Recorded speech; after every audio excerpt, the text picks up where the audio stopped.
Family Outdoor Channel. Saya doakan korang semua berada dalam keadaan yang sihat walafiat lah hendaknya. Hari ini saya nak buat sedikit perkongsian lah untuk barang-barang asas camping, apa yang kami bawa, apa yang kami gunakan lah semasa untuk camping. Barang-barang camping yang kita guna ni pilihan masing-masing. Tak ada macam apa, kalau camping kena guna barang ni, nak camping pakai yang ni, jenis macam ni, jenama macam ni. Itu semua terpulang lah pilihan masing-masing. So yang nak pergi camping, kita dengan keluarga kita, jadi kita perlu tengok lah yang mana sesuai, mana yang selesa ataupun yang mampu, yang mengikut bajet kita lah. Peralatan camping atau untuk berkemah ni, peralatan tu boleh dipecahkan kepada 3 bahagian lah. Yang pertama iaitu peralatan kemah lah. Yang kedua peralatan untuk memasak, dan yang ketiga peralatan untuk lain-lain kegunaan lah. Jadi yang ni adalah bahagian yang pertama lah, yang paling penting. Kalau benda-benda ni semua tak ada, kita tak dapat lah untuk camping. Jadi yang pertama sekali yang mesti ada ialah kemah lah. Ni kemah kita orang lah, kemah apa, jenis dom tent. Jenama dia apa, ini jenama China Shengyuan. Kita beli dekat Shopee tu lah. Lebih kurang harga dia dalam RM86 lah. RM86 berapa sen tu saya tak ingat. Nanti saya sharekan dia punya link lah untuk siapa yang nak beli kan. Okay, kemah ni muat untuk 4 orang lah. Tapi kalau nak selesa sebenarnya dom tent ni atau mana-mana kemah kita nak beli, contoh dia bagi 4 untuk satu kemah. Untuk selesa sebenarnya 2 orang ataupun 3 orang boleh tidur kat dalam, sebab tolak nak simpan beg ataupun barang-barang dalam kemah. Kalau 4 orang memang boleh, cuma dia akan berhimpit lah. Sekarang pun macam-macam lah kan kemah yang canggih-canggih. Decathlon punya kemah apa, kemah unta, macam-macam ada jenis. Ikut kesesuaian keluarga lah. Kalau anak-anak ramai takkan nak pakai dom tent size size macam saya punya. Saya ni isteri dengan 2 orang anak. Anak 5 tahun, 9 tahun. Macam kita orang camping pun kalau malam tidur, anak dengan isteri saya je dekat dalam kemah. Macam biasanya saya akan tidur dekat luar lah, untuk berjaga kan, sentry. Takkan semua nak tidur, nanti kita tak sedar kan apa terjadi malam ke, ada binatang ke, ataupun anak kita yang jenis tidur mengikau ke apa ke, tiba-tiba keluar dari kemah jalan ke sana melilau sini, nanti kita semua tidur, tiba-tiba tengok malam pagi anak dah tak ada, tak tahu gimana dah. Jadi biasanya saya akan tidur dekat luar lah, kecuali hujan saya akan masuk dalam kemah je lah. Yang kedua ground sheet lah. Ground sheet ni pun tak ada bajet lah, kita bukan beli, kita just guna banner apa, ada orang buang, kita kutip, lepas tu kita potong lah, adjust ikut size kemah kita tu, ground tu kita boleh gunakan. Okay, tak semestinya nak beli yang dekat kedai. Boleh juga lah, lagi bagus lah sebenarnya kalau kita beli yang dekat kedai kan. Tapi kalau kita boleh berjimat, kita jimat lah. Fly sheet dekat dalam ni dia punya size 3 kali 4.5 meter lah. Saya beli dengan lebih kurang harga dia dalam 50 lebih lah, 50 lebih dekat Shopee juga. Tapi ini option lah. So kemah kita jenis double layer, boleh juga kalau tak guna fly sheet. Tapi untuk lebih baik gunakan fly sheet lah. Itu terpulang lah dari korang. Kalau korang tengok macam cuaca hujan, bagi langkah berjaga-jaga, elok pasang fly sheet lah. Lagipun untuk melindungi kemah kita daripada bahang cahaya matahari je. Yang seterusnya alas untuk tidur. Alas untuk tidur ni kita boleh beli yang camp bed, tapi kalau nak jimat lagi, gunakan apa yang ada dekat rumah. Ini kita orang memang guna kapet lembut yang ada dekat rumah. Ada lebih tak pakai, masa camping kita bawa lah ikut saiz kemah ni.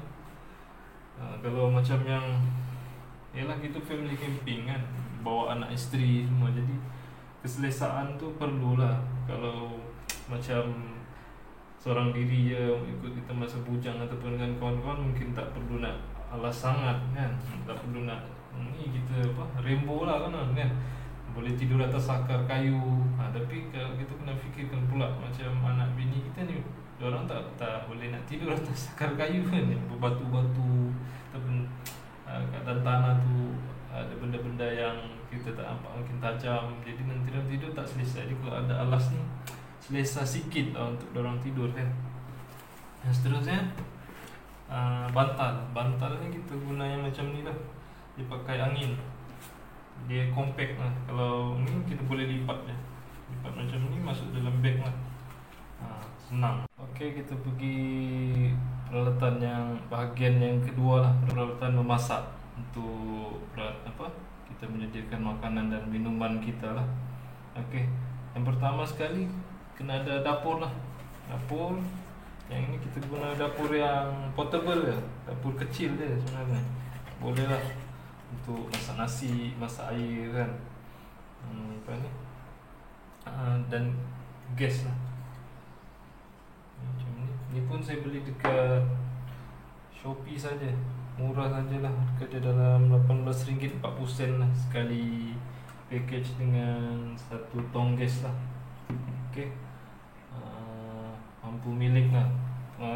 Ni pun terpulang ya, ada yang ni dia lagi suka yang pakai yang besar tu, tapi guna gas macam ni juga, masing-masing lah. So, kalau macam saya ni lebih kepada kadang-kadang camping sambil trekking ataupun hiking, jadi saya lebih suka guna barang-barang yang compact lah, yang kecil, yang senang masuk dalam beg. Kalau besar-besar susah nak bawa kat tangan lagi, dekat beg lagi kan. Kita nak trekking, kadang-kadang nak hiking ataupun trek, sukarlah kalau nak bawa barang banyak, so kita nak pegang anak lagi. Yang kedua mistin lah, ini sebagai ganti periuk ataupun kuali lah. Biasanya saya akan masak nasi dekat sini, masak lauk pun boleh. Ini saya beli dulu dekat Shopee juga. Harga dia dalam RM20, RM2.50 macam tu. Nanti saya akan sertakan lah link dia dekat bawah description video ni. Yang seterusnya peralatan untuk barbecue. Peralatan barbecue ni yang first sekali ada jaring lah. Jaring ni banyak jual dekat Tesco ada, Giant ada. Ini saya beli dekat Daiso RM5.50. Okey lah, tahan. Dah berapa kali guna pun masih bertahan lagi lah. Lepas tu ni pun saya gunakan sebagai barbecue punya tempat letak arang ataupun kayu, supaya jadi alas tak direct ke tanah ataupun rumput. Jadi kita ada alas ni. Saya beli benda ni, mangkuk besar ni, dekat kedai Eco ya, dalam RM2.10 je satu ni. Okey lah, lasak. Tapi paling elok korang guna ni. Lepas tu ambil aluminium foil buat alas, lepas tu letakkan arang ataupun kayu dalam. Jadi tanah ataupun rumput di bawah tu takkan rosak lah kalau kita barbecue. So ada setengah campsite dia larang untuk buat pembakaran yang direct ke tanah, kecuali yang jenis yang macam kita pergi tempat yang wild kan, ada wild camping kadang-kadang yalah, kita boleh bakar terus dekat tanah. Tapi yalah, lepas dah bakar tu kita bersihkan lah kawasan tempat kita buat pembakaran barbecue tu, jadi taklah rosak gitu punya tanah ataupun mencacatkan keindahan alam. Okay. Seterusnya ni lah fire starter untuk menghidupkan api, hidupkan arang, penting lah masa camping. Ni saya beli dekat Tesco dalam RM5.50 lah harga dia macam tu. Gelas untuk minum. Ini pun gelas ni saya beli dekat Eco ya, RM2.10 satu biji. Lagi senang lah, dia terus boleh letak dekat dapur macam ni, portable, boleh masak air terus lah ya. Lepas tu yang ini papan lah, papan untuk potong sayur ke, potong bawang kan, nak potong-potong boleh juga. Ini option lah. Ini pun saya beli dekat kedai Eco juga, RM2.10. Pisau ni pun beli dekat kedai Eco je, RM2.10 yang murah. Lepas tu tajam lah, dah berapa kali guna tak perlu nak asar lagi. Okay. Ini sajalah 4. Kalau untuk saya, untuk keluarga saya, untuk peralatan masak ini sajalah. Okey, kita pergi ke bahagian yang ketiga lah, bahagian terakhir lah. Peralatan camping, iaitu peralatan lain-lain lah, untuk kegunaan lain-lain. Contohnya macam dekat sini lampu lah, lampu untuk malam. Kalau kita camping kena ada lampu lah. Macam ni saya beli dekat DIY je, RM2.10. Yang ini pun headlamp, penting kalau malam nak buat kerja kan, nak masak ke nak apa ke, nak pergi toilet ke, kena pakai headlamp lah, senang. Dua torchlight. Ini pun saya beli dekat DIY ya, RM2.10. Dia ada lampu kuning, lampu putih, dan boleh juga jadi lampu letak dekat ni lah, atas lantai kan, untuk buat kerja. Ini pun beli dekat DIY RM2.10. Yang seterusnya kena standby ni lah, baju hujan kan. Kita tak tahu cuaca malam mungkin hujan, kita boleh gunakan baju hujan. Seterusnya tali. Tali ni bawa lebih lah sebagai ni. Mungkin kadang-kadang nak ikat tali kemah ke kan, nak ikat itulah, nak buat ampai untuk jemur baju. Ni tali ni banyak kegunaan dalam masa camping. Ni pun saya beli dekat DIY 3 RM2.10 je, dapat 3. Lighter untuk hidupkan api, nak buat campfire senang, ada lighter kan. Lepas tu ni kotak untuk kita letak ubat nyamuk lah. Ini pun option lah, tak guna pun boleh juga, tapi saya galakkan pakailah benda ni, sebab kita boleh letak ubat nyamuk kat dalam ni. Habuk dia tak bersepah lah dekat sana sini, dia kat dalam ni jadi. Dalam ni nanti esok pagi kita bangun, kita boleh buang. Kipas lah, kipas ni saya beli dekat Shopee je, sebab anak-anak mungkin malam susah nak tidur, isteri susah nak tidur kan, panas. Ada kipas ni senang lah, saya beli 2. Harga dia dalam harga kipas ni RM15 lah, untuk 2 biji ni. Ni pun pakai bateri, kita boleh cas.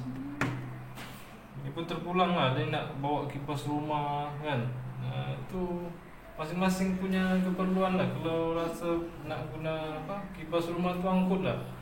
Kalau boleh nak bawa aircon, bawa lah.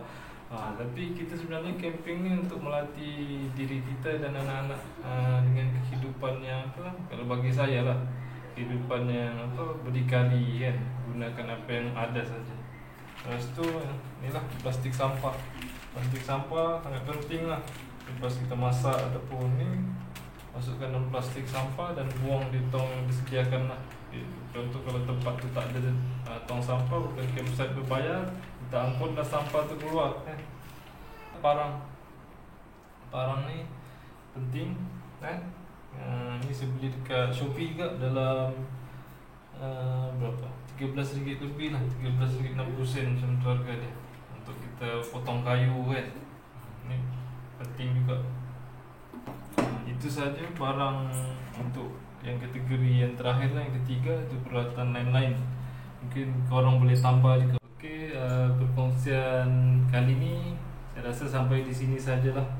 Perkongsian untuk barang-barang asas untuk korang camping. Kalau dah ada barang-barang ni semua apa yang tadi tu, dah boleh pergi camping. Kita orang pun bermula dengan apa yang ada je, tak lengkap sangat pun boleh dah pergi camping. Jadi benda-benda yang ini ni korang wajib lah ada. Kalau benda ni tak ada, memang susah lah nak pergi camping. Sekarang terpulang lah, kalau korang kena tengok lah berapa ramai anak, korang jenis minat kemah yang macam mana. Kalau korang minat, korang mampu, korang boleh beli. Ikut kesesuaian lah family kan. Orang nak rasa nak bagi anak-anak bini semua selesa untuk camping ni, korang boleh lah barang-barang yang untuk menselesakan anak korang. Dan saya jenis lebih kepada nak gunakan apa yang ada, macam untuk survival, bertahan hidup. Bukan survival ni kena makan ular, kena makan biawak, tak ada. Tapi yang penting diorang dapat rasa. keresahan nih. Dia akan mengajak orang, berikan orang pengalaman untuk menghadapi hidup orang apabila orang dah dewasa nanti. Orang boleh gunakan pengalaman-pengalaman ni untuk diaplikasikan dalam kehidupan. Sampai di sini sajalah kongsian saya kali ini. Mana yang terkurang tu korang boleh tambah. Itu saja. Sekian, terima kasih. Semoga kita berjumpa lagi. Bye bye.